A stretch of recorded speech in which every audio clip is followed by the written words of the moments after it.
Rebonsoir à tous et bienvenue dans la dernière partie de Chaîne Interculture chez le libraire. Et ce soir, nous avons le plaisir d'avoir parmi nous Safa Louali, éditrice aux éditions Le Fennec, qui va nous proposer quelques ouvrages littéraires parus aux éditions Le Fennec. Bonsoir Safa Louali. Bonsoir Madame Mouna, merci de votre invitation pour proposer des lectures aux lecteurs. Merci beaucoup. Merci à vous d'avoir répondu à notre invitation. C'est un grand plaisir de vous avoir parmi nous. Alors, Safa Louali, qu'est-ce que vous nous proposez pour ce vendredi? Alors, ma première proposition, c'est un roman de Driss Ksikes qui s'intitule Texture de chaos. Donc, Driss Ksikes, c'est un écrivain, dramaturge et chercheur en médias et culture. Il dirige le centre de recherche de HEM. Et il a plusieurs livres dans Ma boîte noire, L'homme descend du silence, Au détroit d'Averroès et Les sentiers de l'indiscipline. Alors, Driss Ksikes, il porte sa ville natale, Casablanca, dans son imaginaire et son esprit et en fait sa source d'inspiration pour écrire le roman Texture de chaos. Et ce roman, il est réparti en 6 tomes. Pour raconter l'histoire d'un enseignant d'histoire géo qui, depuis sa retraite, s'assoit chaque jour dans le grand parc de la ville de Casablanca, sur le même banc, pour lire et relire le même roman, celui des villes invisibles d'Italo Calvino. Et il se transforme en conteur qui raconte aux gens affectés par le chaos de la ville blanche l'origine de ce désastre. Et il arrive à tisser des fils à travers plusieurs histoires humaines, enchevêtrées et touchantes, avec un style qui est soutenu et en utilisant une fiction dystopique pour expliquer ce qu'il appelle la fable souterraine. Et ce texte décrit en outre un Casablanca englouti par sa propre extension urbaine, barrant l'horizon par ses bâtisses et ses 2 tours en acier imposantes, et qui devient de plus en plus une ville très très bruyante, mais qui tient debout malgré son état, on va dire, chaotique. Si vous permettez, Mouna, je passe à ma deuxième proposition. Bien sûr, avec grand plaisir. D'accord. Qui est aussi un roman, cette fois un roman qui s'intitule Haute Maroc de Yassine Adnan. Le roman est paru aux éditions Le Fennec en arabe, mais qui a été après traduit en français en 2020 chez Actes Sud et en anglais en 2021 chez Syracuse Université de Presse. Et Yassine Adnan, si je peux le présenter brièvement, c'est un poète, nouvelliste, romancier, journaliste, aussi bien dans la presse écrite qu'audiovisuelle. Il a présenté l'émission Macharif sur la première chaîne marocaine et surtout la fameuse émission Beit Yassine sur la chaîne El Ghad. Ce roman, c'est son premier roman, Haute Maroc, et il raconte, en fait, c'est une radioscopie du Maroc contemporain. C'est une histoire d'un anti-héros qui s'appelle Rahal Awina, un personnage insignifiant, fauve, envieux, lâche et menteur, qui, par le biais des réseaux sociaux, règle ses comptes avec ses ennemis. C'est-à-dire toute personne ayant mieux réussi que lui. Et cette immense aptitude ou capacité de nuisance virtuelle, derrière un écran et un clavier, cette capacité, elle est découverte par les services de sécurité, elle est découverte et appréciée à sa juste valeur. Et puis, on va le voir utiliser ses talents de blogueur sur un site qui s'appelle Haute Maroc pour divulguer les fake news, les rumeurs que lui dictent ses employeurs.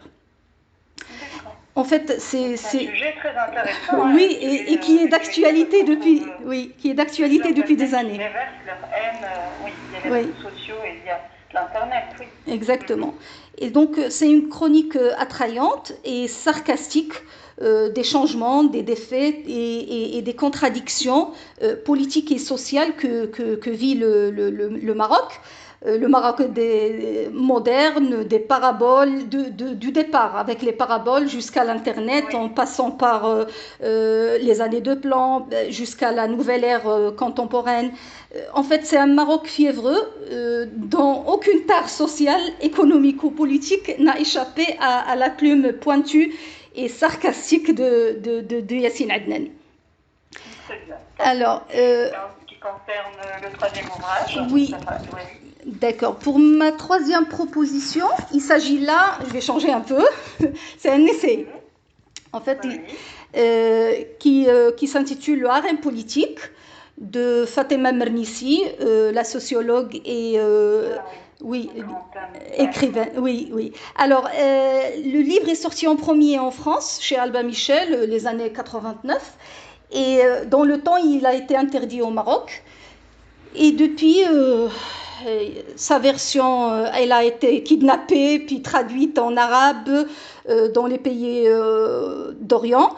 Mais c'était toutes des traductions illégitimes et qui portaient nuisance au texte même. Et feu Fatima Mernissi, elle se plaignait de ces traductions mal faites, trafiquées, et qui déviaient même certains de ses propos. Malsaine en quelque sorte. Exactement. Oui. Et d'où l'importance de la traduction officielle que vient de paraître en arabe chez les éditions Le Fenech, traduite par Monsieur Hussein Sahban et supervisée et préfacée par Monsieur Mohamed Sghir Jinjar. D'accord ? Et d'accord. En fait, la question centrale de ce livre est la suivante. Est-ce qu'une femme peut diriger un État musulman ? C'est la question qu'a posée Fatima Mernissi dans son épicerie de quartier pour entendre la réponse suivante. Ne connaîtra jamais la prospérité le peuple qui confie ses affaires à une femme. Ce qui veut dire en arabe, لن يفلح قوم ولوا أمرهم امرأة. En fait, c'est un hadith très très connu et qui semble être une sentence définitive contre la femme.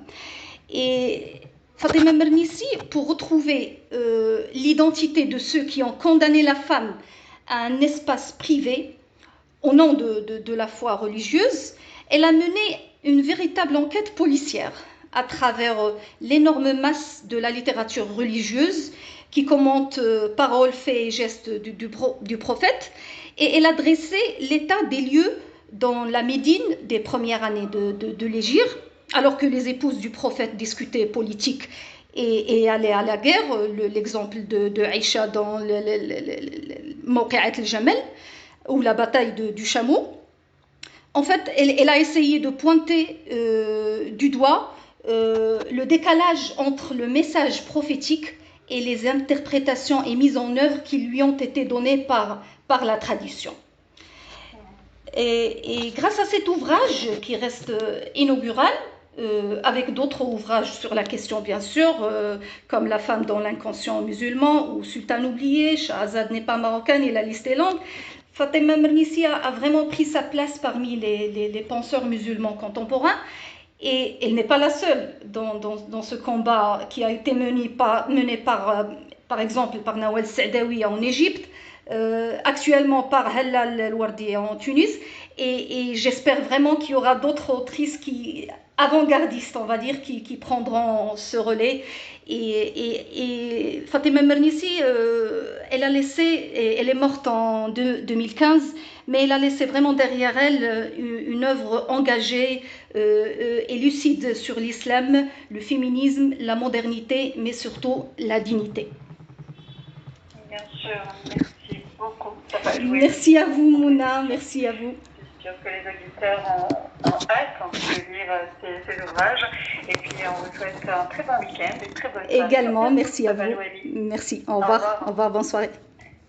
Bonne soirée. Voilà, c'était notre invitée de chez le libraire, Safa El-Ouali, éditrice aux éditions Le Fenech. Et sur ce, on arrive à la fin de Chaîne Interculture. Rendez-vous le lundi. Et oui, c'est le week-end. Je vous souhaite